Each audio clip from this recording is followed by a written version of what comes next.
Good morning. How are we doing today? My name is James Sweeney, aka SplitSuit. Welcome back to another video. And today we're just going to quickly run through the SPR calculations part of the Postflop workbook. If you've worked with SPR before, this is going to be very, very simple for you. Otherwise, it's going to show you how to do all of these exercises very fast. That way you can move on and get into the more fun stuff, which is the EV part of the SPR calculations. But for now, let's just deal with the basic SPR calcs and go from there. All right, so let's just do the first question on page 125 together. So the prompt is, with blinds at 501k in a tournament, you open raise to 2.5k, they call on the button, and both of the blinds fold, which leaves us with a 6.5k pot.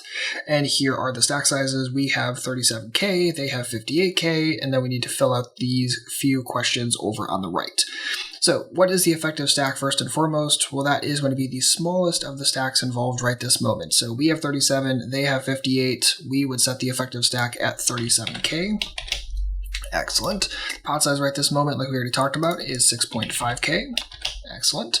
And SPR is just simply effective stack divided by pot size. So if we pull out a calculator real quick and we plug in 37 divided by 6.5, gets us to 5.7. So 5.7 would be the SPR in this situation.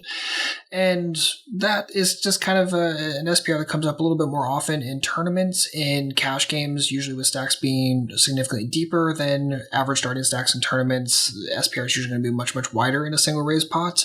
And you kind of see that pattern unfold as you go through all of the exercises in this section. But for the moment, that's how we calculate that stuff. And then we have two modifier questions down below, and each of these are independent, which means we're not doing, well, you'll see what I mean in a second. So the first question is, what would the SPR be if the current pot were 5.5k instead? So it's the only thing we're going to modify right this moment.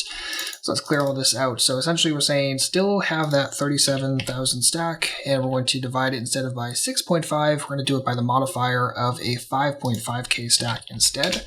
And that gets us to 6.7. We could round that to 7, or we could just keep it at 6.7, whichever one you prefer.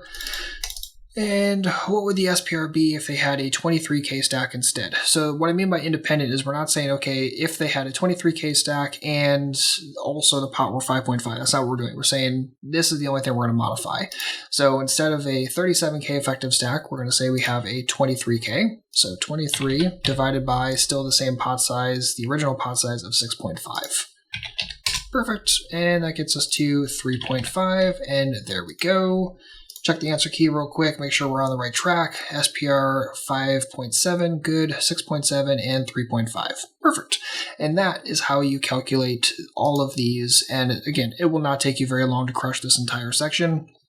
But definitely make sure to take notice of what the starting stacks were, if it's a single raised or a 3-bet pot, and kind of what those average SPRs start to look like. The reason why we're dealing with these modifiers is so you get a wider range of reps when you're doing these kind of examples, rather than just looking at a single SPR calculation, which is helpful, but it doesn't necessarily prepare you for as many spots as could come up.